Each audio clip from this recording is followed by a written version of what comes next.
We're also recording, and we're also streaming in the Rhythm and Radiance Facebook group. So hopefully you are visiting at us at one of those places. So welcome, happy Wednesday. Welcome to Rhythm Radio, where we get together each week to talk about how to create a brand new rhythm in your body, your business, your life, your day, whatever can really help you in terms of creating a rhythm that serves you well and helps you crush your goals without crushing your soul. So today, this whole month, actually, we're talking about work rhythms. And today we're going to talk about finding and honoring your peak productivity time. So when I talk about work rhythms, this applies to if you work in a large company. That may also necessitate some conversations with your manager, your supervisor, your coworkers, but it does apply whether you work in a big company, whether you're a solopreneur, entrepreneur like myself, or whether you work, let's just say, in the home, caring for children and running a household. That is also work. So however it looks, whatever it looks like for you, you can still apply some of these ideas. So peak productivity time. First of all, the most important thing is to figure out when yours is. And one easy way to do that is to divide your day in 2-hour segments. And you're going to learn a lot about how you function better. So you could start at 6 a.m. if you want, because you don't have to apply this technique just to work. So you could do 6 to 8 a.m., 8 to 10 a.m., 10 to 12 a.m., and so on, all the way to 6 to 8 p.m., let's say.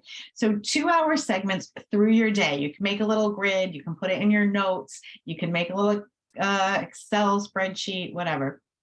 And then for each of those 2-hour time segments, you're going to determine whether you have high, medium, or a low level energy during a typical work day.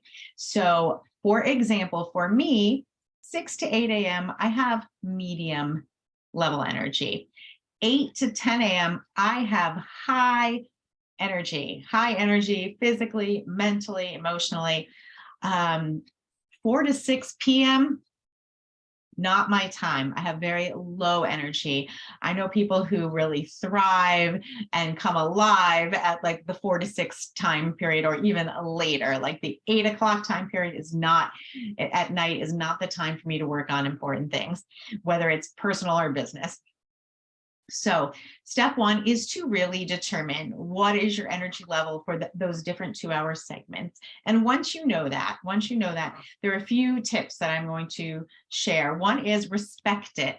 Plan the important activities during this day. Granted, sometimes, there are things happening where we can't, have control over it. So I do have some work functions and some client events that happen in the evening.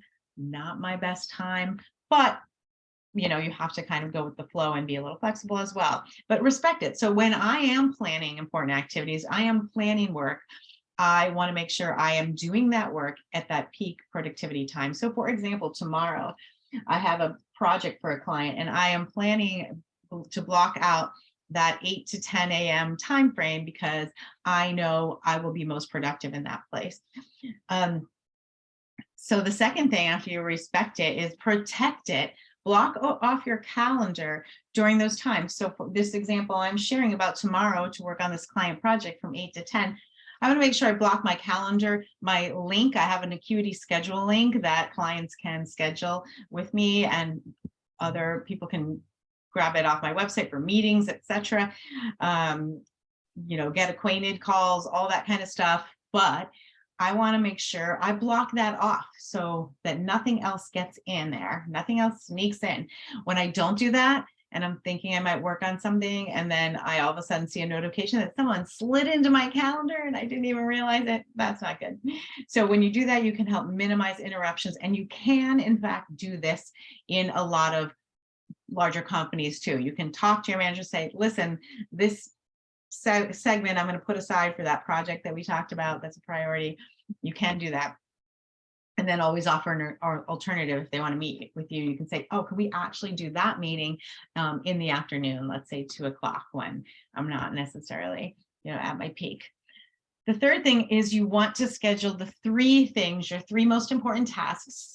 Some people have heard me talk about this many times. I did not make it up. 3 MITs, most important tasks. People have all different, language for it. The 3 MITs, schedule them into that calendar, put them where your peak time is. And also, I would say the things that you least want to do, as long as they are important things and you just don't want to do them, it's helpful to schedule them during your first hour of work. I think I talked about that last week when we talked about the Eisenhower decision-making matrix.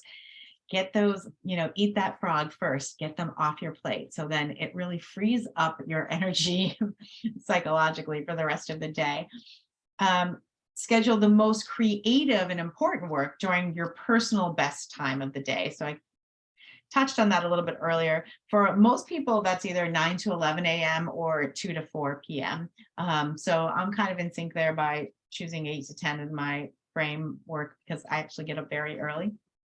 So there is a quote, I'm not sure who said it, but controlling your life means controlling your time, and controlling your time means controlling the events of your life. There's a little note I had written down here. So the more that we can take control of our time, the more we can maximize our energy levels, the more productive we can be, so that we not just meet our targets, reach our goals, but that we feel good while we're doing it. So thanks for listening. I see a few people looking on Instagram, and I see people on Facebook watching. So as always, we send this to our YouTube channel, which is under my name, and all of the Rhythm Radio recordings go there. All of them that I remember to record. I forgot to record a week or 2 ago, but usually they're there. So thanks so much, and make it a great day.